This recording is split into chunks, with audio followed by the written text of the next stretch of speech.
Hi guys, welcome to the Wrestling Retrospective, and in this video I'll be doing like my top 10 predictions for who I think are going to be stars throughout this year. And I will say, just as a kind of disclaimer, I do refer to stuff like the Royal Rumble and Wrestle Dynasty as stuff that is going to happen. I have recorded this on the 30th of December, so they're yet to happen, but when the video goes out they will have happened, so I do apologise if that is very confusing or sounds really stupid pretty much. But yeah, sorry about all that, and I hope you enjoy the video. Do like and subscribe, and let's get into the list.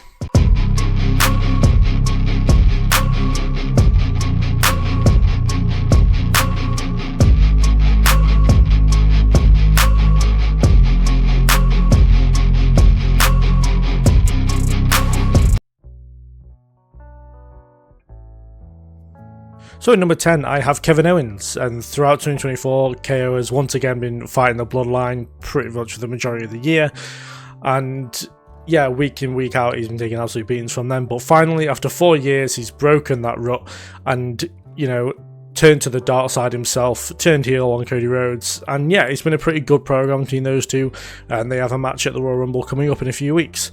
But for me, since the kind of justified heel turn, KO could really make something out of this, and you could see a kind of career resurgence, and a similar thing to how Drew McIntyre's gone this year, how the heel turns actually helped him out massively get back to that main event spot. I can see that same thing happen with Kevin Owens, except instead of going up against Cody and it feeling very, it feels very much like though Kevin Owens should win, he's probably not going to win, which sucks because Kevin Owens should probably have been a world champion again by now, but the bloodline has more or less stopped him from doing that at any point.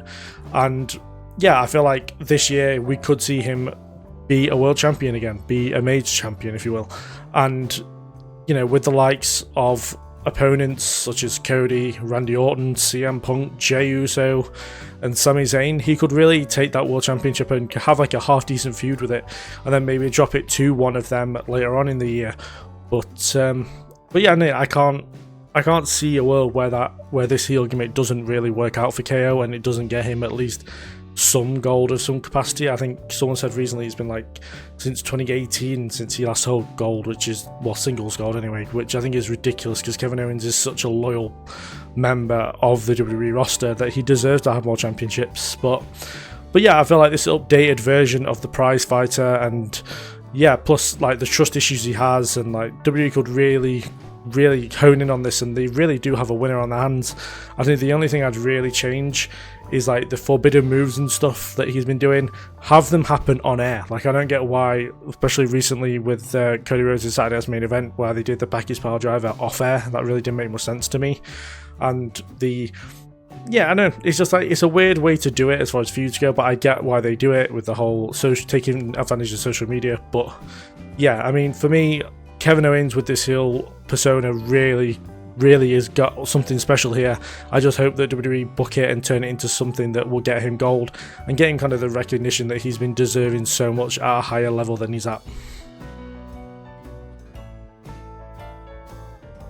At number 9, I have Chelsea Green, and yeah, the last couple of months of 2024 have really showed that WWE can properly invest in Chelsea Green, making her, of course, the first ever Women's United States Champion. And for me, they have to capitalise on this momentum that she has right now. Using her as the inaugural champion, it has its advantages, and it definitely starts with a good Royal Rumble run for me, and not just like last year where she stayed in obviously a lot longer than the first Rumble she was in, but have her go a fair bit in, have her be the Iron Woman or something like that, but have a decent showing that it shows that for me there is a serious side to Chelsea Green, all that kind of stuff. It's not just all comedy when it comes to world championship aspirations and all that kind of stuff. And you could also have Piper Niven turn on her, maybe not during the Rumble, just at some point, and it would make her an ultra popular babyface. And I know that the heel thing kind of works for her with the Karen character, but I feel enough people will get behind her as a face that she could really start becoming into that Women's World Champion or WWE Women's Champion kind of forefront as a character, as a lot of people in the crowd And like, especially a lot of women could probably relate to Chelsea Green as well, and they could really, again, take advantage of that. And especially with the move to Netflix, if they move her over to Raw, which I think would be the better of the ideas, you know, I feel like she could become one of the biggest baby faces in the company.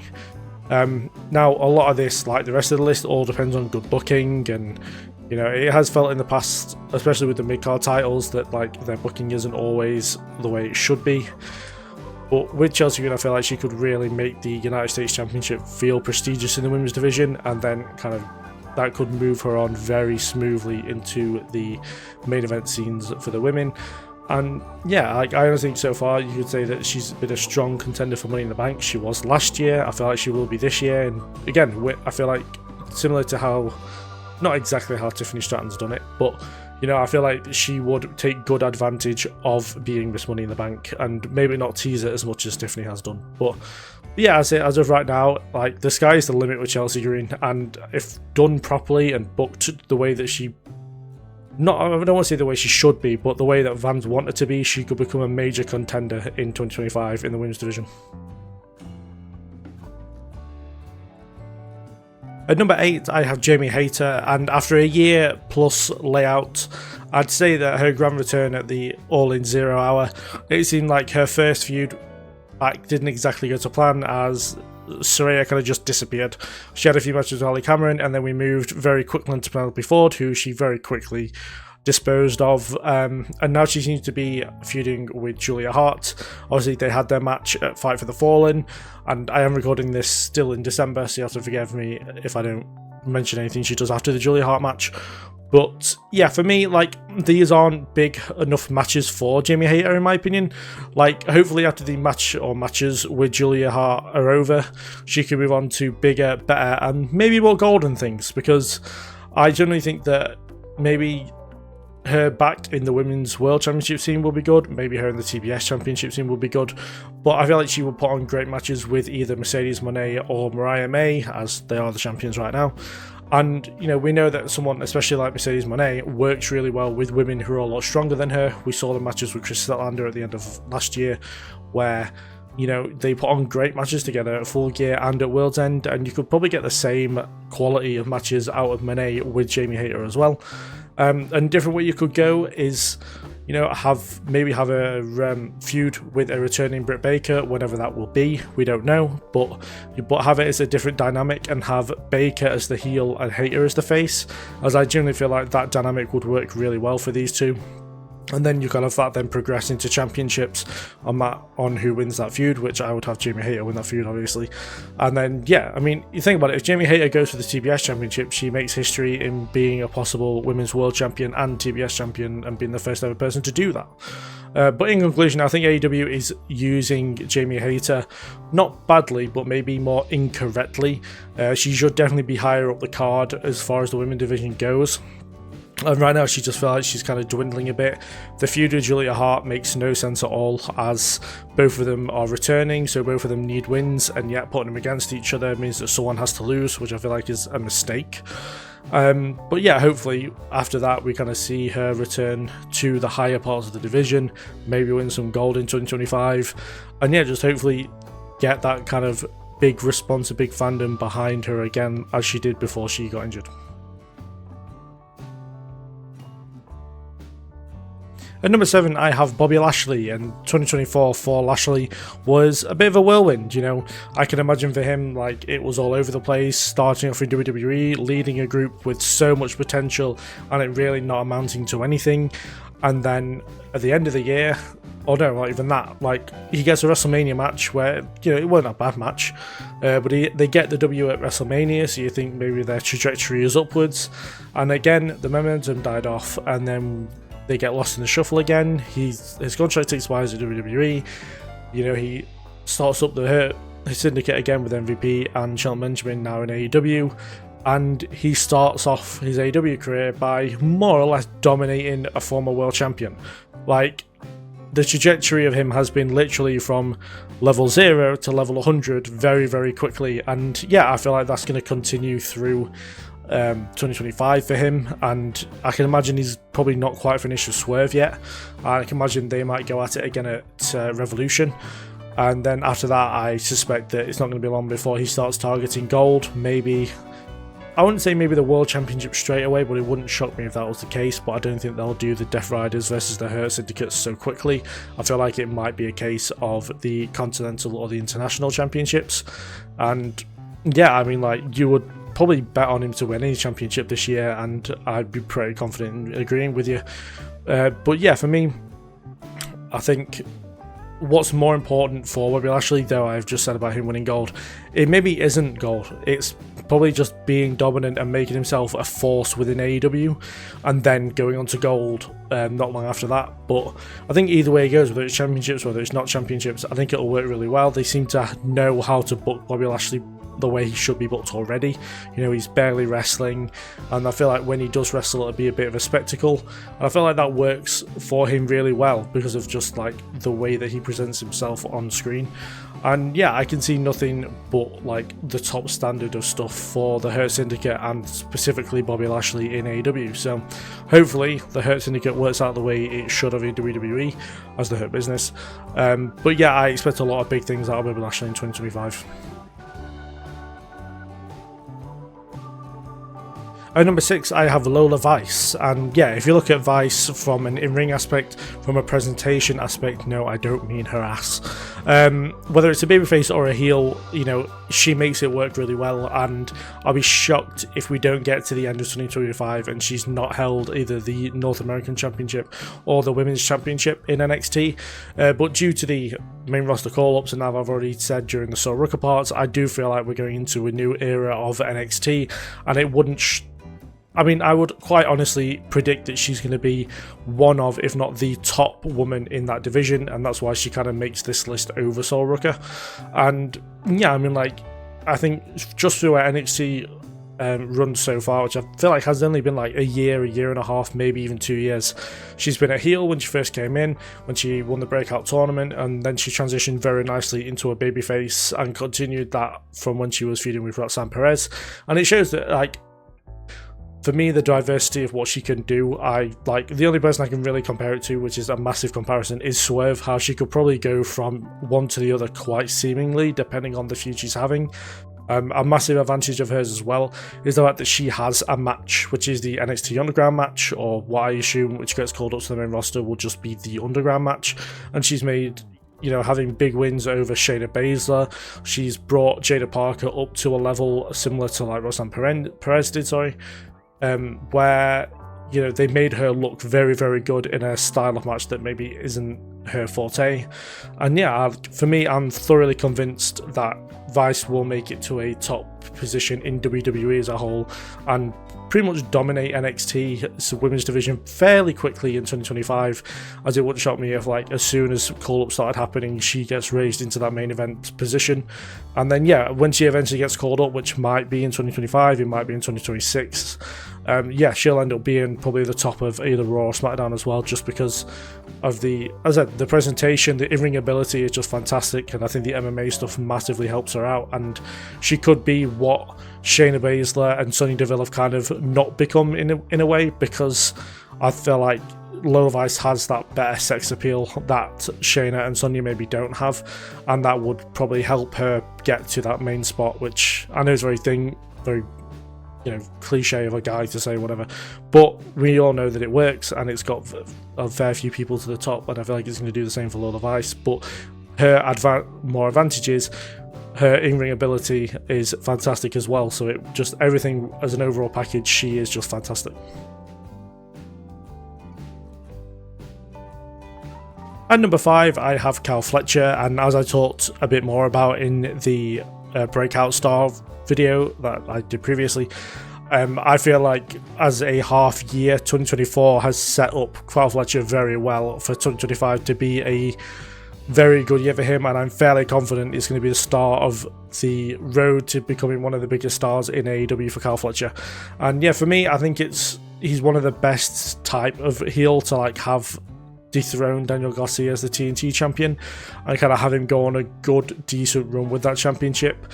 And then he has the Don Callis family behind him. They'll then have half of the singles men's championships in their grasp, as they have the international champion in Takeshita, they'll have the TNT champion in Fletcher, and then obviously there's the world and the continental championship.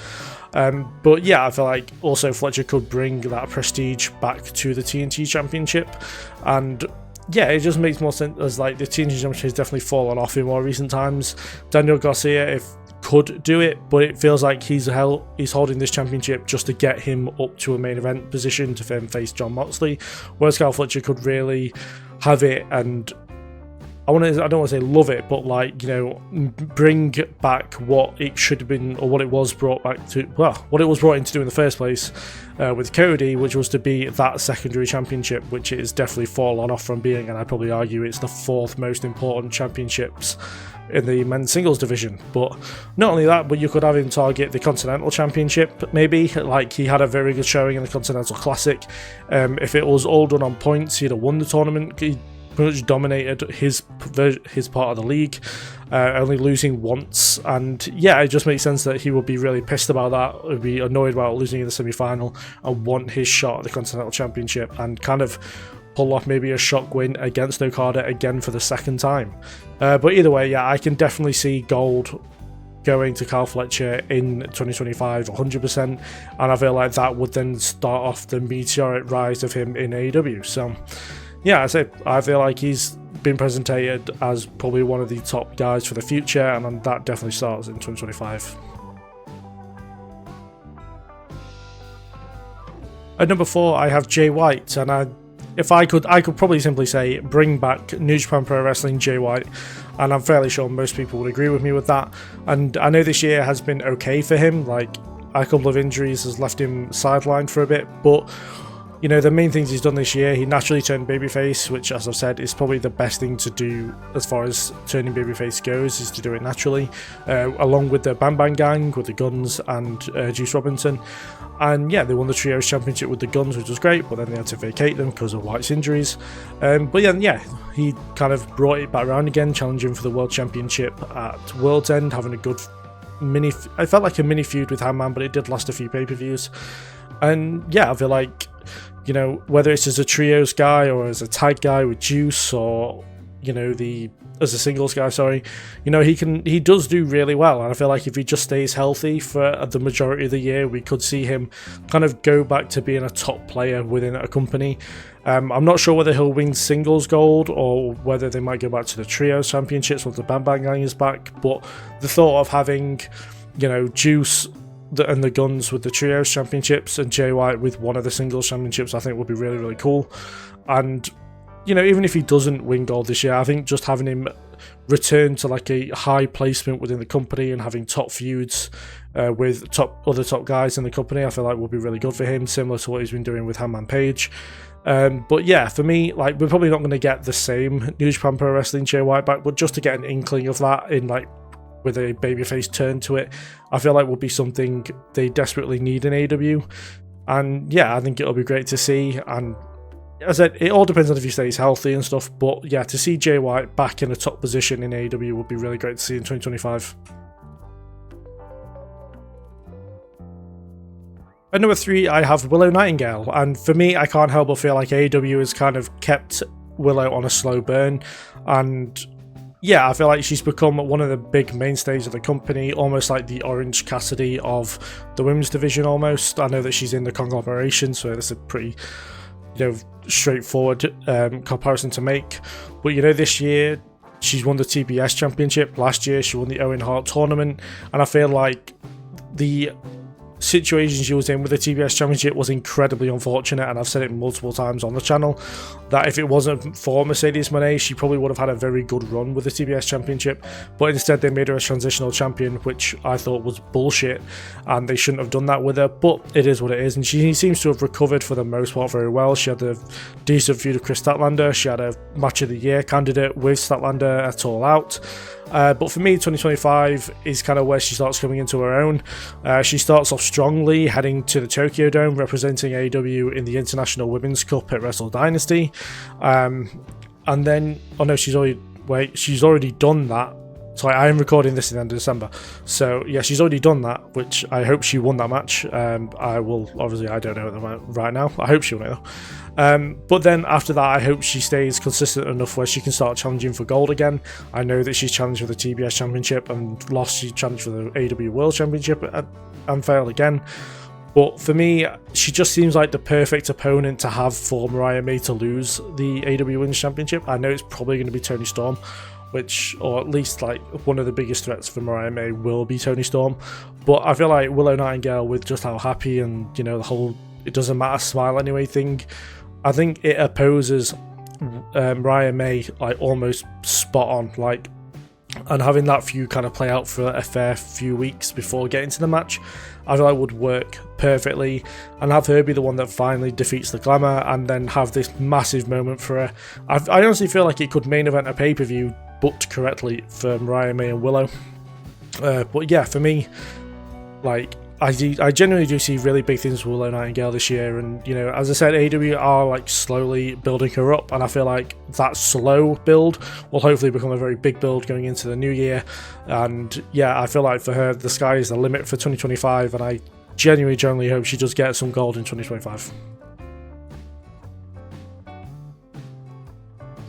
At number 2, I have Tiffany Stratton, and I mean, it's very, very clear that Stratton will be a star and someone who will be at the top of wrestling in general for a very long time to come. But of course, having the Money in the Bank briefcase as of recording, and, you know, you have to think that she's probably guaranteed to cash in successfully on Nia Jax if she hasn't already by the time this video goes out. I expect her to have a good run in the Rumble as well.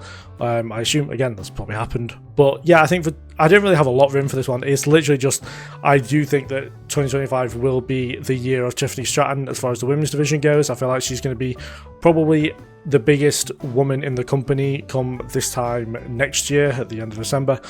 And I honestly think if they book her correctly and everything's done right for her, she could be the next woman to main event a WrestleMania.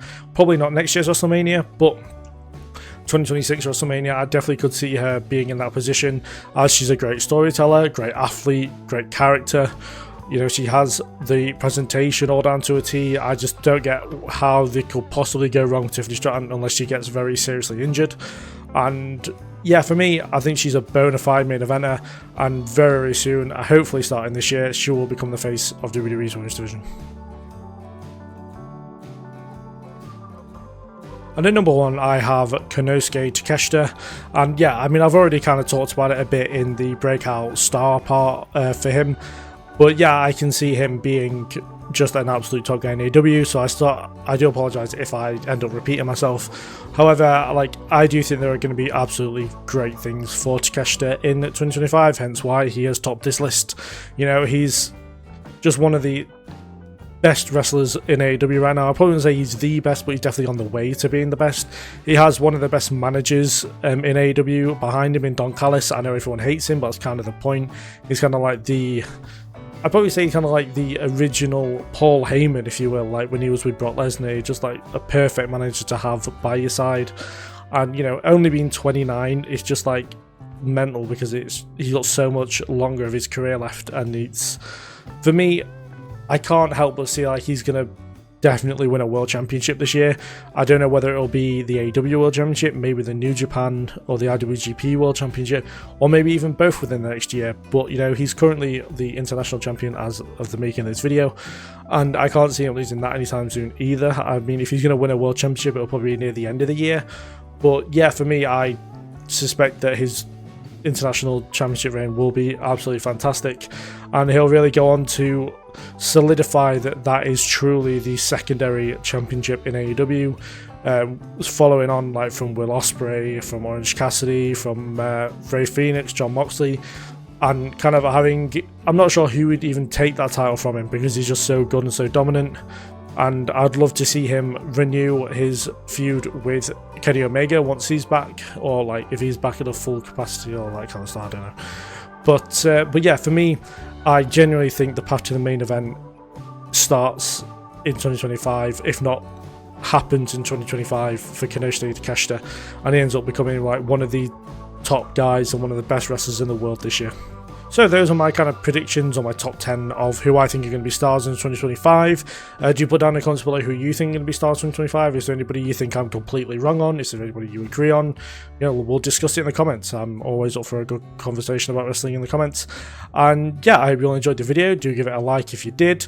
Do subscribe. There's a lot of Royal Rumble content coming up after today with, you know, I've got an AEW entrance video coming up. I have my top 10 favourite Royal Rumble matches, my top 10 matches from the Royal Rumble pay-per-view, if that makes sense, as well as all the normal Royal Rumble coverage with predictions and a review. So yeah, do stick around. There's plenty of stuff coming as well as a Mount Rushmore. I go through my Mount Rushmore of wrestling, not just in general, but in AEW, NXT, TNA and WWE. So yeah, plenty of stuff coming this month, as there has been already. And yeah, thank you very much for watching, and I'll see you guys in the next one.